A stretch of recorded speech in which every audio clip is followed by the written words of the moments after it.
Hello everyone. आज हम पढ़ेंगे आर्ट्रियल पल्स के बारे में। एज अ डॉक्टर क्या नॉर्मल और क्या एबनॉर्मल पल्स की फाइंडिंग्स होती हैं, वो सभी चीज़ें हम इस वीडियो में डिस्कस करेंगे।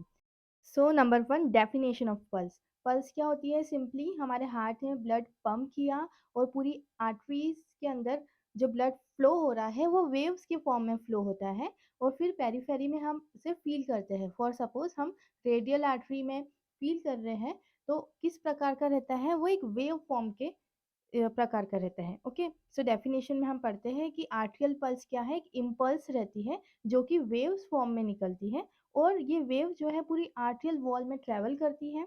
ठीक है, और ये कहाँ से निकल रही है? ऐसे नोड जो प्रेजेंट है हार्ट में वहां से निकलती है और पेरीफेरी में जाती है। So arterial pulse is an impulse transmitted in the form of waves through arterial wall from SA node in heart to periphery. Okay, so radial pulse हम इस प्रकार से फील करते हैं। ओके, सो नेक्स्ट हम डिस्कस करेंगे कि क्या नॉर्मल वेव फॉर्म रहता है पल्स का। अगर हम ये जानेंगे तो हमें एबनॉर्मल चीज़ समझ में आएंगी। ठीक है, तो नॉर्मल पल्स में सबसे पहली रहती है स्मॉल एनाक्रोटिक वेव। ठीक है, तो हम इसे ड्रॉ करके समझेंगे। ये सिस्टोल है, ठीक है, और ये डायस्टोल है। सिस्टोल में क्या चेंजेस आएंगे और डायस्टोल में क्या चेंजेस आएंगे? सबसे पहले एक स्मॉल एनाक्रोटिक वेव रहती है जिसे मैंने ए से डिनोट किया है, जो कि हमें फील नहीं होती है। ठीक है, सेकेंड आपकी रहती है बिग टाइडल या परकशन वेव, जिसे मैं अभी टी से डिनोट करूंगी और सिर्फ यही एक वेव फॉर्म रहता है जो कि फील होती है। ये एक वेव रहती है जो कि फील होती है। इसे हम टाइडल वेव या परकशन वेव भी कहते हैं क्योंकि जब हम परकशन कर रहे हैं तो ये हमें फील हो रही है। थर्ड इज डाउन स्ट्रोक रहता है जिसे हम डायक्रोटिक नॉच कहते हैं। ठीक है, तो ये भी फील नहीं होता है, नॉर्मल वेव फॉर्म में ये भी फील नहीं होता है। Okay, this is your dicrotic notch. And fourth is your dicrotic wave. एक डाउन स्ट्रोक होता है, ठीक है, जो डाउन स्ट्रोक होता है डायस्टोल में उसे हम डायक्रोटिक वेव कहते हैं और ये भी जनरल कंडीशन में फील नहीं होती है। तो ये हमने डिस्कस किया नॉर्मल पल्स वेव फॉर्म, जिसमें हमने समझा कि जो टाइडल वेव है या परकशन वेव है सिर्फ वही फील होती है जब हम फील करते हैं रेडियल आर्टरी, जब हम फील कर रहे हैं पेशेंट की, तो जो वेव जो हमें अब स्ट्रोक फील हो रहा है वो रहता है टाइडल वेव का। ओके, नेक्स्ट हम डिस्कस करेंगे पल्स का असेसमेंट। तो अगर आपको पल्स को असेस करना है तो 7 मेन थिंग्स हम देखते हैं पल्स के अंदर। सबसे पहला रहता है रेट। रेट हम चेक करते हैं, हम देखते हैं नॉर्मल रेट है या नहीं है। नॉर्मल कितना होता है? 60 से 100 बीट्स पर मिनट। रेट जब भी आ रहा है तो टाइम के साथ हम उसे मिलाते हैं।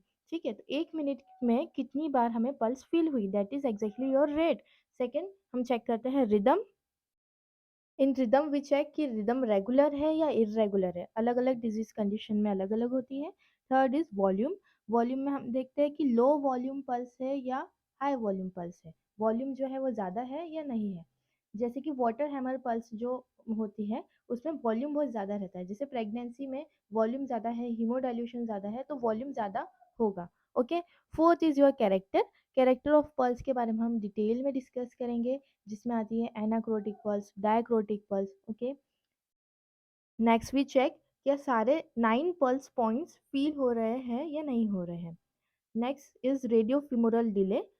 रेडियल आर्टरी और फ्यूमरल आर्टरी को साइमल्टेनियसली चेक करेंगे, दोनों फील हो रही है या नहीं, कि दोनों के बीच में डिले है वो चेक करते हैं। Seventh is your condition of the vessel wall. कई बार क्या होता है जो वेसल है आपकी आर्टरी है उसके अंदर एथेरोमा बन जाए, एथेरोस्क्लेरोसिस हो जाए या आर्टीरोस्क्लेरोसिस हो जाए जो कि ओल्ड एज में होता है। तो ये सभी चीज़ें हम चेक करते हैं। कई बार थिकनिंग हो जाती है, हार्डनिंग हो जाती है आर्ट्रियल वॉल की, तो ये कंडीशन ऑफ वेसल वॉल में आता है। नेक्स्ट इम्पॉर्टेंट पॉइंट इज कि जो आपकी रेडियल पल्स है वो बेस्ट रहती है रेट और रिदम चेक करने के लिए। Okay, and your carotid pulse जो रहती है आपकी वो वॉल्यूम चेक करने के लिए और कैरेक्टर चेक करने के लिए बेस्ट रहती है। Next is your brachial pulse. तो आप सभी को पता है कि जब हम ब्लड प्रेशर मेजर करते हैं तो ब्रेकियल पल्स से करते हैं। ओके, पल्स असेसमेंट में rate is very important. Rate हम कैसे चेक करते हैं? Number of beats per minute, 1 minute के अंदर कितनी बीट्स आ रही है। सो 1 मिनट तक हम पाल्पेट करते हैं रेडियल आर्टरी को, ओके, और चेक करते हैं कि कितनी बीट्स आई। नॉर्मल कंडीशन की अगर बात करें, नॉर्मल इंडिविजुअल में 60 से 100 बीट्स पर मिनट नॉर्मल मानी जाती है। 60 से अगर कम हो गया तो वो साइनस ब्रेडिकार्डिया, और अगर 100 से ज़्यादा हो गया तो साइनस टेकिकार्डिया उसे हम कहते हैं, ओके। इस वीडियो में हम मेनली डिस्कस करने वाले हैं कैरेक्टर ऑफ द पल्स के बारे में। हमने नॉर्मल वेव फॉर्म डिस्कस कर लिया था, तो जो अलग अलग प्रकार का जो कैरेक्टर ऑफ पल्स में हम डिस्कस करेंगे उनका वेव फॉर्म में थोड़े चेंजेस आएंगे, ठीक है। तो ये नॉर्मल वेव फॉर्म था, दिस इज जो एनाक्रोटिक वेव, जो कि नॉर्मल कंडीशन में फील नहीं होती है। तो जो सबसे पहला कैरेक्टर पढ़ रहे हैं, पहली पल्स पढ़ रहे हैं एनाक्रोटिक पल्स, उसमें एनाक्रोटिक वेव इस आपको फील हो रही है। तो इसकी क्या कैरेक्टर है कि ये स्लो राइजिंग होती है और ट्वाइस बीटिंग होती है, जिसमें आपकी एनाक्रोटिक वेव भी फील हो रही है और टाइडल वेव भी फील हो रही है सिस्टोल में। नॉर्मल कंडीशन में हमने बात करी थी तो टाइडल वेव ही फील होती थी, पर एनाक्रोटिक पल्स, उसका नाम ही एनाक्रोटिक पल्स है, मतलब एनाक्रोटिक वेव भी फील होगी। सिस्टोल में एक अपस्ट्रोक हुआ, ए से हमने डिनोट किया एनाक्रोटिक वेव, टी से tidal wave, notch is dicrotic notch and dicrotic wave, ठीक है। तो इसमें आपको दोनों फील हो रही है, इसलिए से ट्वाइस बीटिंग कहा गया है, दो बार आपको फील होगी, ट्वाइस बीटिंग पल्स है, ओके, सिस्टोल के टाइम पे फील हो रही है। तो एनाक्रोटिक पल्स में जो वेव आपको फील हो रही है वो होती है एनाक्रोटिक वेव, और टाइडल वेव तो फील होती है नॉर्मल कंडीशन में, ओके। नेक्स्ट, बेस्ट फील करना है अगर एनाक्रोटिक पल्स को तो कहाँ फील करते हैं हम, कैरोटिड्स में करते हैं। और कौन सी कंडीशन में होती है, अगर एओर्टिक स्टेनोसिस अगर हो जाए उन कंडीशन में आपको एनाक्रोटिक पल्स मिलती है और हम कैरोटिड आर्टरी में उसे फील करते हैं। Second is your dicrotic pulse. Dicrotic pulse, तो डायक्रोटिक पल्स में क्या होगा, जो आपकी डायक्रोटिक वेव है वो भी फील होगी, ओके। सो टाइडल वेव तो फील हो रही थी नॉर्मल कंडीशन में, अब डायस्टोल में डायक्रोटिक वेव भी फील हो रही है। So it is also again twice beating pulse, जहाँ पे फर्स्ट परकशन वेव आपको सिस्टोल में फील हो रही है और डायस्टोल के टाइम पे आपको एक डायक्रोटिक वेव भी फील हो रही है, ओके। सो परकशन वेव सिस्टोल में फील होगी और डायस्टोल में आपको डायक्रोटिक वेव फील होगी। नेक्स्ट हम डायक्रोटिक पल्स का वेव फॉर्म देखेंगे।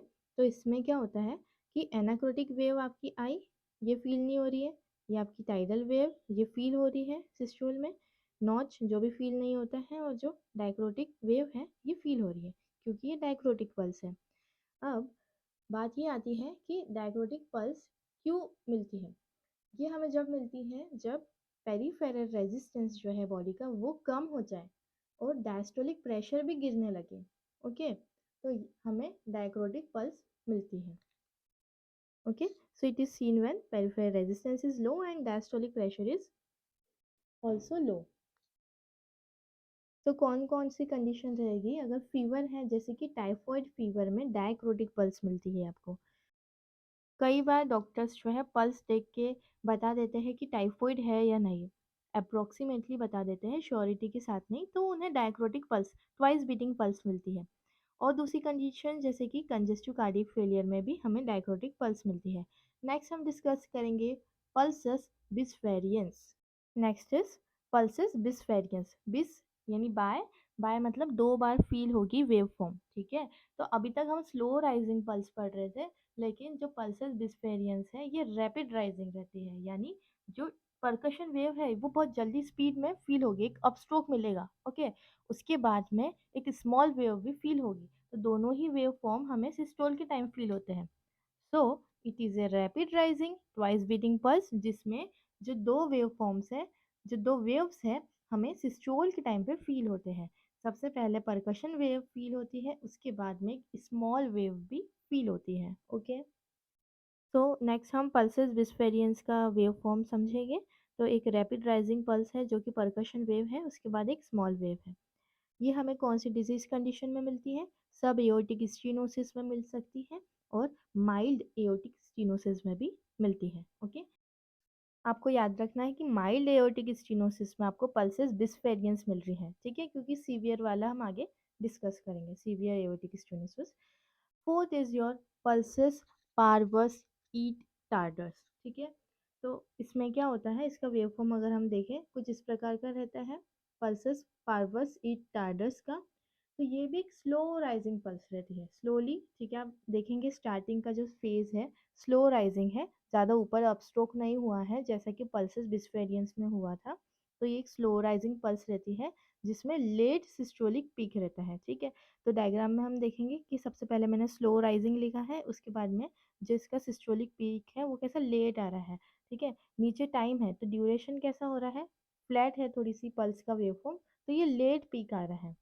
ओके, तो ये जो पल्स रहती है ये वॉल्यूम में भी कम रहती है। अगर वॉल्यूम में कम है तो हम इसे पल्सेस पारवस कहते हैं।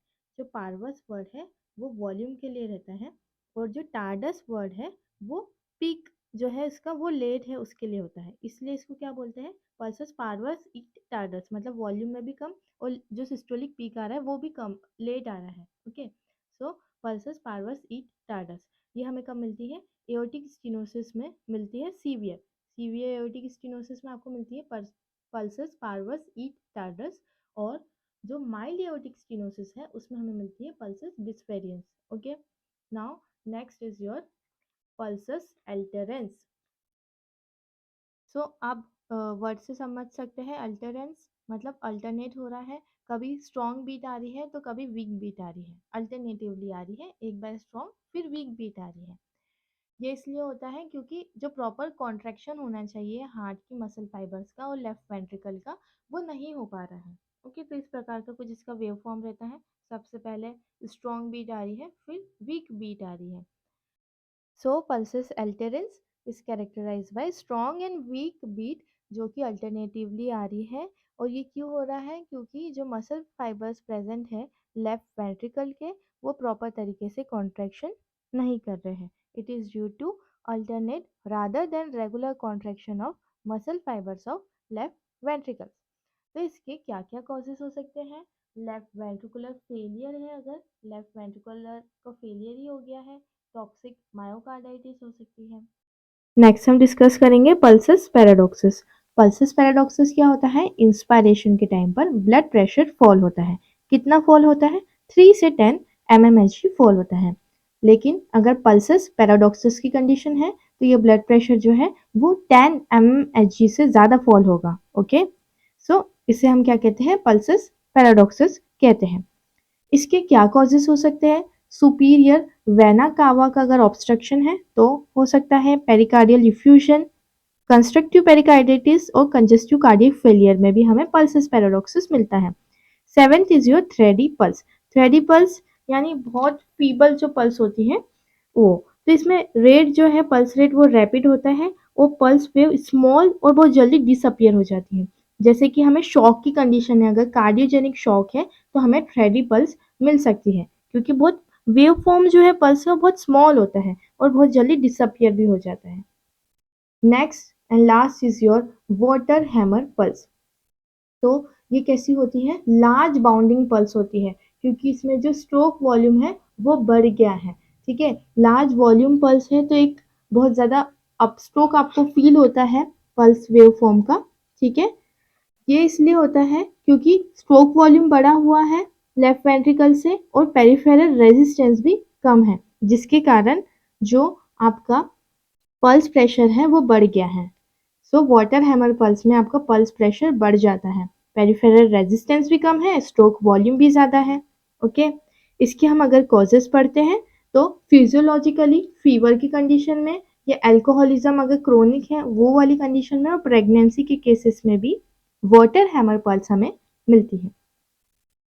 नेक्स्ट पैथोलॉजिकल, तो हाई आउटपुट स्टेट्स में भी होता है, जैसे कि एनीमिया की कंडीशन है, बेरी बेरी थायरोटॉक्सिकोसिस की कंडीशन में भी हमें वाटर हैमर पल्स मिलती है, या कोई कार्डियक लीजन्स है जैसे कि aortic regurgitation, okay, bradycardia, systolic hypertension की कंडीशन में भी हमें वाटर हैमर पल्स मिल सकती है।